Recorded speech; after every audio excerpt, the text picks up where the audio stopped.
Oh, it's getting late. Luckily, I have some of the light to film the video for you. It's the experimental format on this channel.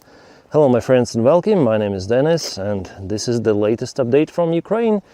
You know, I'm reviewing the war in Ukraine for already almost 4 years, and I'm still surprised about how Russia uses its forces on the front lines. You know, for the last 3 days, they lost more than 50 vehicles in those crazy attacks, convoys, you know, with those hangar types of the tanks and BMPs, BTRs, all-terrain vehicles, motorcyclists, useless infantry assault operations. They have numerous of the losses, and they act as they have the infinite forces, but it's not like that. It is far to be what they think. So the main question I want to discuss in this video is whether Russia is capable to continue those attack operations and whether they can win in this war. I think not, based on what I see in the front lines. If we check out the recent Russian movement and counteroffensive operations of Ukrainian side, we might see that it's almost equal, especially this month after the successful Ukrainian operation in Kupiansk. Then Russia lost the proclaimed to be occupied city. It is a shame for Putin, for Russian generals, for all of their propaganda. And now it's unveiled to the entire world that it's not, the special military operation is not going according to plan. Well, actually, it has never been going according to plan. It failed in February 2022. Then Russia attacked Ukraine with just a limited amount of the forces. Putin thought that Ukrainians are waiting Russians with the flowers, but no, it's far to be like that. And today we see that it turns to the war of attrition, and it's all about resources and how far sides may sustain to continue this war. Yes, Russia has way more resources than Ukraine, but the endurance for Ukraine is possible. I was also surprised to see that Ukraine is building quite robust defense lines. Those are very wide. They have 3 at least anti-tank trenches, some sort of the anti-tank booster, anti-tank cones, and several layers of the razor wire against infantry attacks. Those defense lines are made not to accommodate infantry forces, because if there are trenches with infantry, it's always a good target for any sort of the drone operators. So Ukraine uses the different tactics. In this case, the idea here is to slow down the Russian attack into complete standstill at some specific spot. Usually Ukraine leaves 1 or 2 roads for the segment of 10 kilometers or 20 kilometers. So Russia concentrates its forces, and Ukraine also. The drones, artillery, sometimes even aviation strikes, mortars, everything is fired towards Russian positions or Russian attempts to go behind the defense line. Again, Ukrainian infantry is not there because of the modern-day war with lots of the drones. The only way possible to hide your forces is under the ground, in some of the basements, in some of the dots especially made, or trenches which have some of the protection from above, some of the roof ceiling. You may call it, let's say, my response to Julian Robke, who is, I would say, okay journalist. Yeah, he is following Ukraine, but he doesn't understand lots of the things, especially about military. So he says, oh, Ukraine didn't put some of the infantry into the trenches, that's why they lost this or that position. But it's dangerous to have infantry in the trenches nowadays.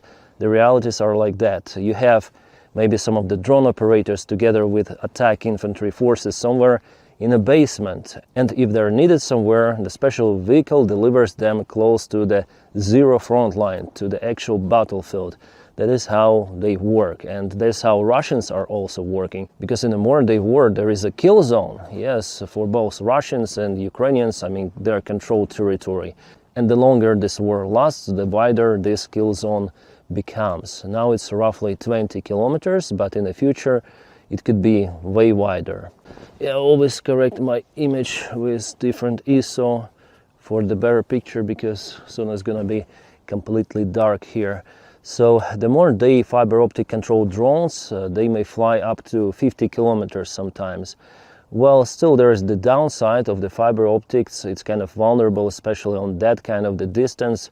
So the most effectiveness you have up to 20 kilometers nowadays. But occasionally Russians or Ukrainians may launch those drones for a way larger distance.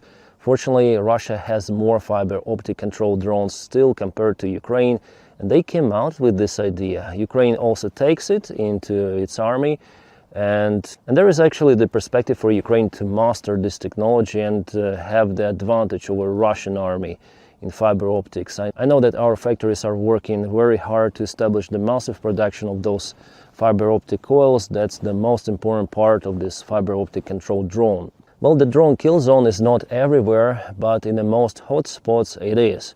And every day I'm reviewing the updates coming from Ukraine, war maps and all of those images. Guys, I'm surprised that Russia is sending their forces just like that to take positions. And from what I saw, especially for the last 2 months, Russia intensified those convoy attacks. It seems like they were preparing for some sort of the summer, maybe even campaign, but they start to act actively, let's say, in the winter time. But all of those attacks, they basically fail.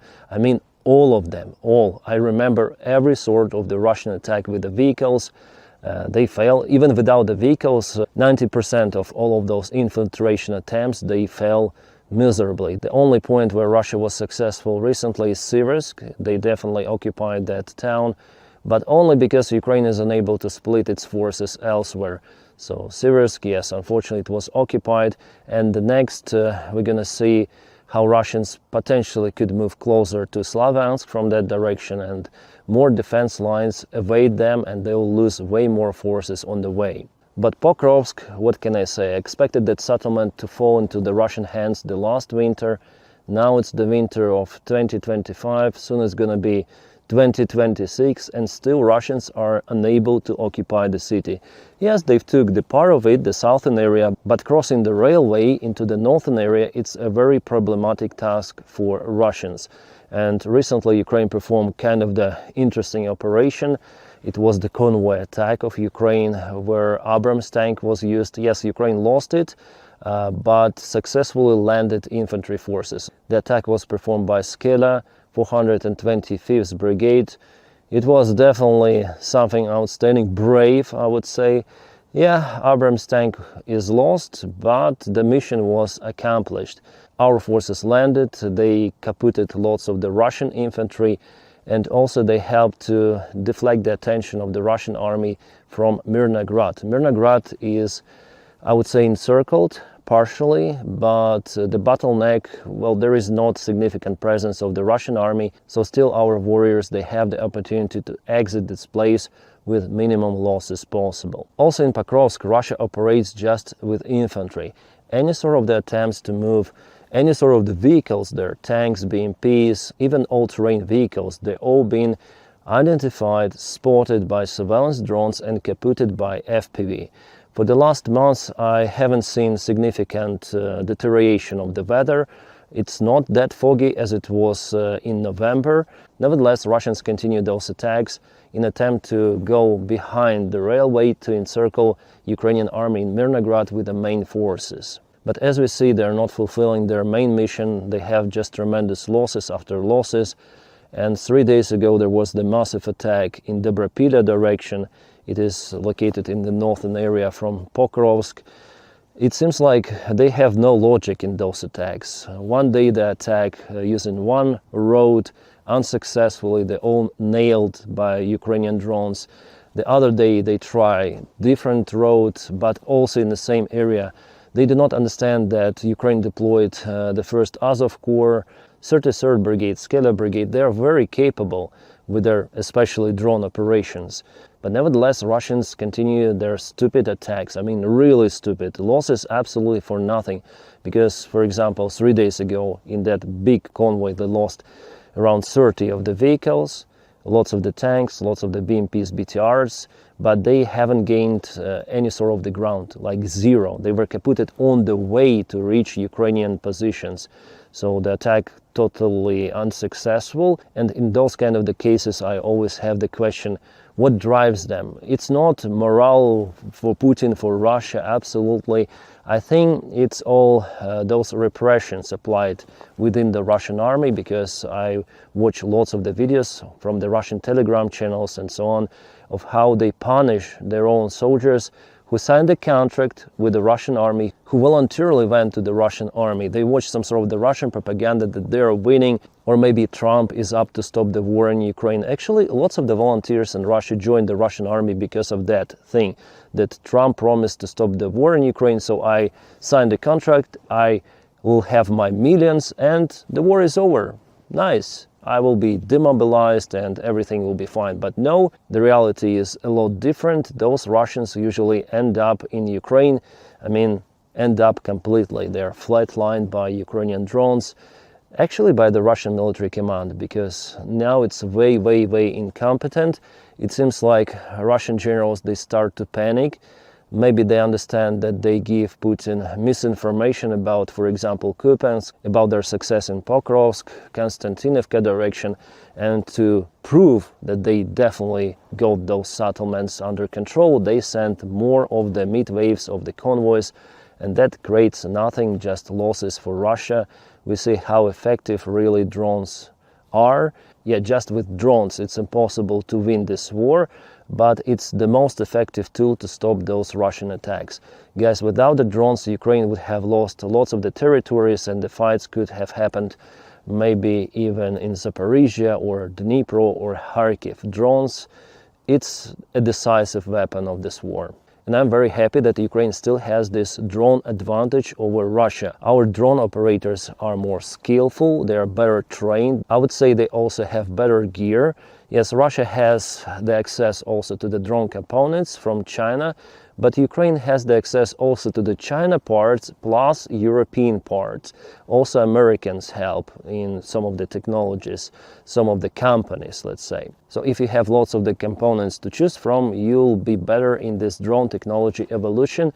That's why the Ukrainian experience really matters. And our allies, even though they might have some of the advanced technical stuff, but they also need to take Ukrainian experience in their armies to be more successful in possible war escalations to Europe. And as I say to you in my videos, that probably the war in Europe, I mean in NATO countries, may start, could be even next year or in 2027, we'll see, but it's almost imminent. It looks like most of the European countries are now getting ready for this possible escalation with Russia, and they should be ready indeed, because the United States, they will not protect Europe with the current White House administration. We have what we have. Right, now let's go back to the front lines and the problems in the Russian army at first. Well, not just those Russian commanders, they're lying to the higher commanders, and finally there is the misinformation going to the top, to Gerasimov and Putin, and they live in their own personal bubbles, and Putin has no internet to check or cross-check what is happening on the front lines, like the real information from maybe even pro-Ukrainian resources or neutral resources. No, he just receives the paper documents that they've occupied Kupiansk, and he understands Zelensky as Ukrainian propaganda. He even thought that maybe that video was made up. So not only that is the problem for the rotted down Russian army system, but also the incompetence of the Russian commanders. You see, they already lost lots of the generals, and those generals who were really capable but still alive, like for example General Popov or General Surovikin, Putin doesn't like them because they have ambitions, because they told the truthful situation as it is, for example with supplies. Popov wrote lots of the reports about supplies. Where is ammunition? Yeah, Gerasimov, Shoigu, where is the ammunition? So something like that, and Putin understood it, and the Russian military command, the higher rank one, understood it as the threat, especially after Prigozhin's attempt of the military coup that failed, unfortunately. So they arrested General Popov, and he is now in jail. Yeah, General Popov, who actually stopped the Ukrainian counteroffensive back in 2023. Also with the help of the other general who built those Surovikin defense lines in Kherson and Zaporizhia regions. General Surovikin, who was a close friend of Prigozhin, And he was captured by the time Prigozhin went to Moscow, and he was pushed to record the video calling Prigozhin to stop. And later on, Putin sent him to Africa, and he is not commanding the Russian armed forces any longer. And I would say it's not just my words, but the words of our military officers and even generals. That General Surovikin, from all of the Russian incompetent commanders, he is the most competent one. He is talented, and he was a serious enemy for Ukraine. And luckily, Putin doesn't like those kind of the guys. And Surovikin is now nowhere, somewhere in Africa. Is he alive even? I think yes, but there is not much information coming about him in internet, so it's hard to cross-check. But he is no longer in Ukraine, and it is good. It is, for us, it's good. And speaking about counteroffensive, just want to mention that in this video. Well, definitely it was a failure. We all were waiting this counteroffensive. I mean, Ukrainian people, I think you guys were also waiting for that as well. We were at some sort of the surfing wave of the hype after Ukrainian successful counteroffensive in Kherson direction, in Kharkiv Oblast. But you see, Surovikin, he foreseen the possible Ukrainian attack at the most vulnerable spot for Russia, and he built the Surovikin line that was tough enough for Ukraine not to break through.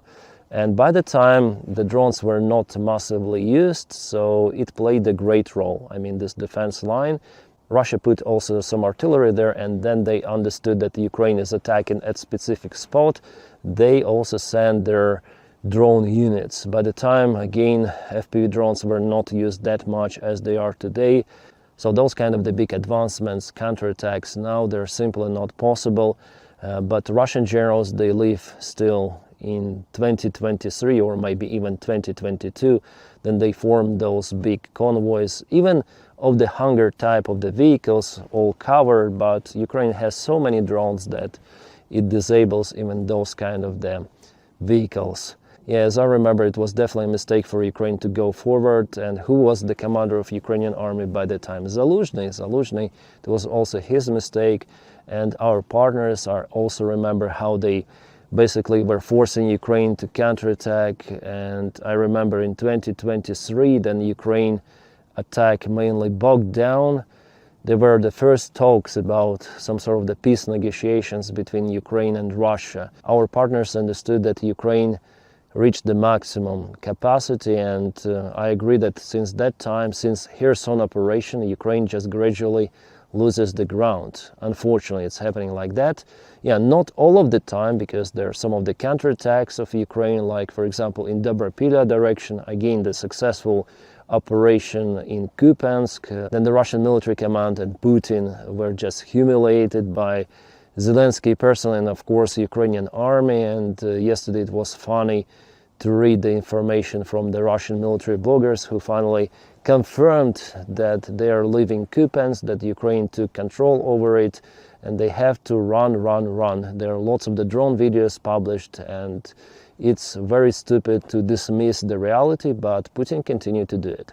So yes, there were several of the mistakes of Ukraine. In Bakhmut, Ukraine also defended that city for a very, very long time with heavy losses, and we have the circumstances even now because Ukraine had so many losses. Now it has the problem with army men. Also, there is the problem with the personnel that leaves Ukrainian military bases voluntarily, so-called AWOLs. But even with those kind of the issues, Ukraine is capable to resist and will be capable, my friends, because Ukraine, first of all, now it's better prepared for the next campaign of 2026.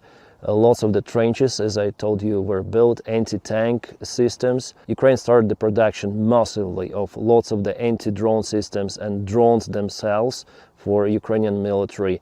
Ukraine launches long-range missiles. Yeah, Zelensky himself, he yesterday stated that effectiveness of Flamingo is not that great. From 5 of the missiles he mentioned that were fired the last week, just 1 hit the target. So it is confirmed. I told about 20% of the effectiveness, judging on all of the information that was coming to the press or through our groups, Telegram groups. I understood that in most of the cases Flamingo missiles were just shut down by the Russian air defense. Unfortunately, it's happening like that because missile is very, very big, and Neptune is way better. Neptune almost all the time hits the target, and it drives really the campaign of targeting the Russian economy very hard. Russian refineries, Russian chemical plants which are used to produce powder components, Russian military institutions, military bases, ships, even submarine was damaged, as what we know. So everything of that jeopardizes Russian capabilities to continue this war for extensive period of time. Yeah, for the next couple of years I expect that Russia will just continue to take the ground in Ukraine, and unfortunately it is happening because Ukraine has just limited support from our allies. Well, luckily European Union agreed on credit for Ukraine, 90 billion euros, that's more than $100 billion. Fantastic news, but unfortunately, guys, the Russian frozen assets were not confiscated. And of course, I'm happy that Ukraine will have this support, 90 billion, but it's not even close to the Russian military budget, at least for the next year. Russia plans to allocate $164 billion as equivalent in rubles, but this big sum to support just the military budget. But Ukraine obtained, let's say, $100 billion for every sort of the sphere for the next 2 years. So let's say maybe $70 billion will be spent for military. It goes as 35 billion per year for army alone versus 164 billion. That's uncomparable, of course, and during this war of attrition, this is critical. But Ukraine, I think it is still capable, because first of all, in defense, you use less of the resources, and I listened to the interview of Andriy Beletsky, who is the commander of the 3rd Army Corps. He stated that Russia loses like 8 times more of the soldiers compared to Ukrainian army. Just imagine, 8-1. It's nowadays that Russia renewed those infiltration attempts, infiltration tactics. All of those infantry soldiers, they're mainly being kaputted by Ukraine, and also convoy attacks, also lots of their losses for Russians. So staying in defense is the great strategy for Ukrainian army to withstand this Russian aggression for extensive period of time. And coming back to the Russian frozen assets, you know, it was like the test for Europe, how it would behave under this pressure from Russia and from the United States of America, because both of them, those nuclear superpowers, they want to dismantle the European Union. There is also the physical direct threat from Russia, and the Ukraine is like the shield for Europe. So the test was whether Europe is serious about its own security, whether it's capable to allocate those frozen Russian assets. Yes, it could be a violation of some of the legislation to get those funds from Euroclear, but I guess it was the proper thing to do, and sadly, it hasn't yet been achieved. Well, in the future, I hope that they will confiscate those assets after Ukraine will use all of those 90 billion euros for its defense and to support the economy.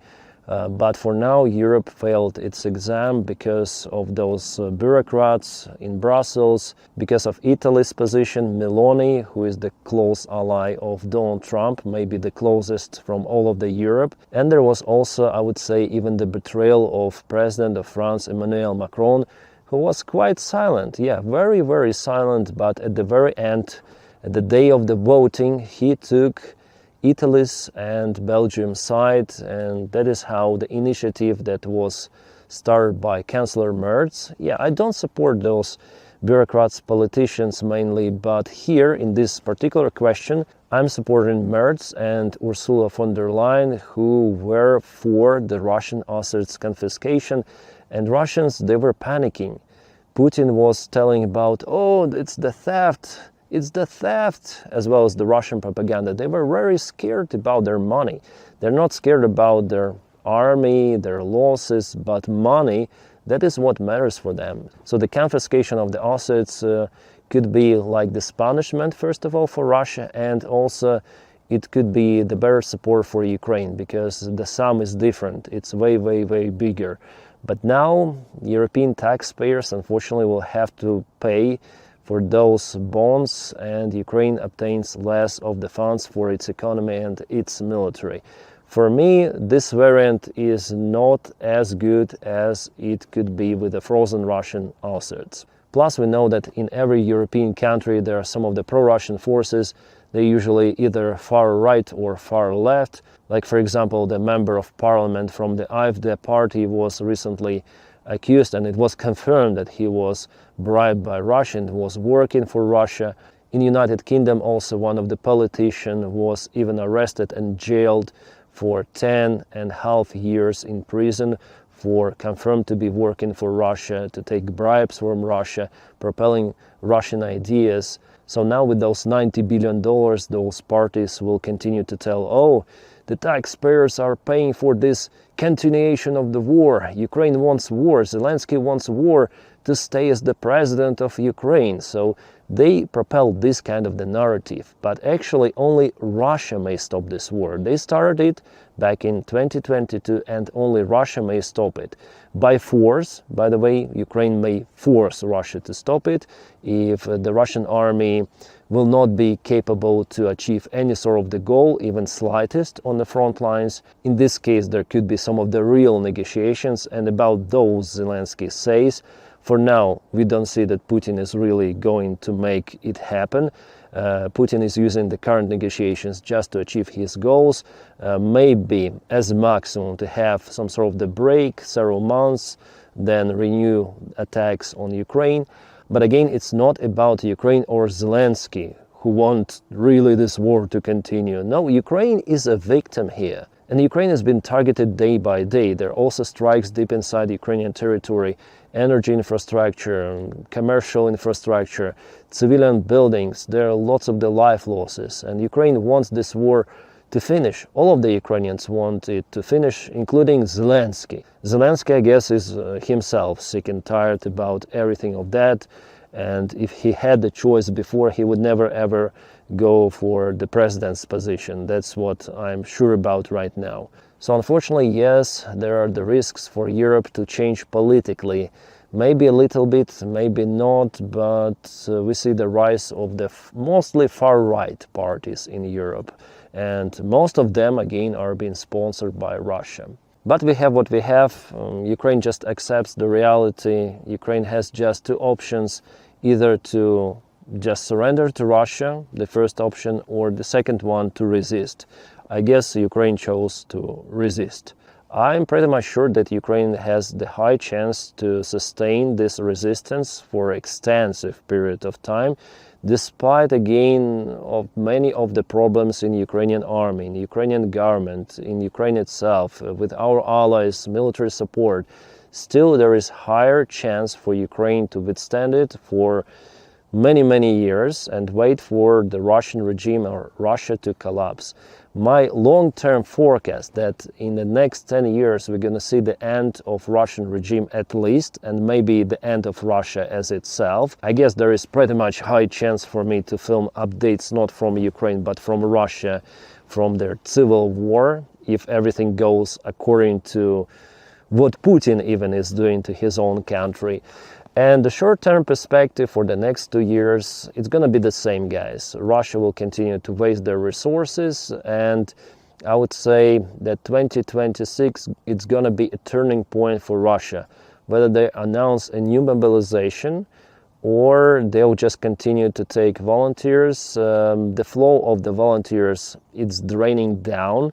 It's not enough. They're unable to compensate their losses. Those are not just my words. This is the real information. It's been reported even by Russian military bloggers, by our commanders, by our generals. They're saying like that. So of course 2026 is go no go decision for Putin. How deep he wants to ruin his economy, his country, trust of people, the remaining trust of people, and everything of that.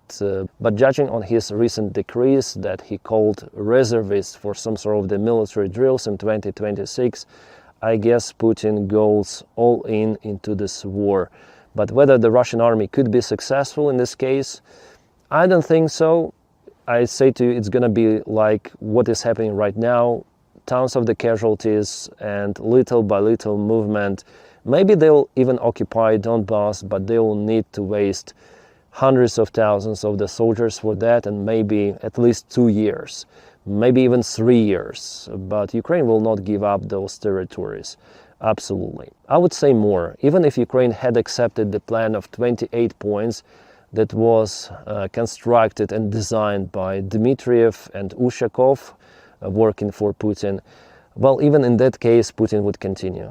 Yes, his goal is now to go until he is stopped completely. And the variant with this stop, it also depends not just on Ukraine, but on our allies and how long they're going to support Ukraine. Well, I believe that with the increasement of the pressure from the United States and those talks about Greenland, Europe more and more understands that Ukraine is the only variant for them for security, to maintain security, at least from Russia, to make Russia busy in Ukraine, because definitely it lowered the chances for the big war to appear in Europe. I think that Russia may start confrontation in Europe, as I mentioned you, but it's only going to be a small military operation, relatively small.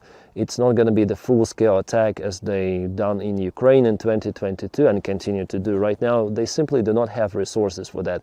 But Suwalki corridor, they may cut, actually, yes. So for the next 2 years, I expect decisive years in general for Europe, for Ukraine, for Russia too. Whether they're going to start this provocation against NATO and whether they're going to mobilize hundreds of thousands of men in Russia. But even that mobilization will not help Russia. Moreover, it may create internal instability of the Russian society. You know, Russian people, they're also sick of this virus of chauvinism. I remember how in 2014, and yeah, this war already continues for 11 years, guys. Crazy. So in 2014, when Russia occupied Crimea, the ratings of Putin skyrocketed. Somehow Russians liked it. Oh, we grabbed some piece of the land, peninsula. And maybe Donald Trump wants to do the same with Greenland. He says that he wants to take it. But as for Americans, I'm not sure whether they will like it. I think its opposite reaction will be. But Russians, they were happy about it. Today, they're absolutely not happy. So this grabbing of the territories with losses, as it's happening right now, it's absolutely unpopular step. And less people in Russia, they support Putin. You know, President Zelensky yesterday, then he congratulated Ukrainians with Christmas. He said something like, if you have the wish, keep it for yourself, because that person will not kaput. And everyone understood it. And I see that the same kind of the wish, it is quite popular in Russia already. Yeah, they have this wish for New Year, mostly, that do not tell, because this person will not kaput. And of course, they are not speaking about Zelensky, they are speaking about their own president. So I see this positive dynamic, actually, of the changes. But still, Russians mostly for now, they support this Putin's policy, mainly. But the more of their relatives are going to the war in Ukraine and coming back in small boxes, the more of those Russians will understand that, okay, something is wrong here. We need to change our policy and maybe change our leader, Putin, who is in power for 20 with something years. And there are Russians, many of the Russians who are going to this war, they were born with Putin in power and they die with Putin in power. Complete craziness. Right, guys. Tell me if you like this kind of the variant of videos. Usually I film those videos on my another channel. Yeah, I call it a trash channel because I film there about absolutely everything. Well, tell me in the comment sections if you like this kind of the format, just the talking head outside the studio. Maybe it's interesting to listen as the podcast, especially if you listen me on Spotify. I upload the same videos on Spotify together with the other content, so please follow me there as well. And on other platforms I also stream, so now I'm going home to stream some of the stream about just chatting, so see you there as well on Twitch, on Kick, on other YouTube channel for streaming. And guys, thank you for your kind support on Patreon. The link for it is in the video description right below. And the members of the channel, if you watch me on YouTube, without you this job wouldn't be possible. So guys, you're just awesome. And my friends, I wish you all a peaceful sky wherever you are, and have a great time.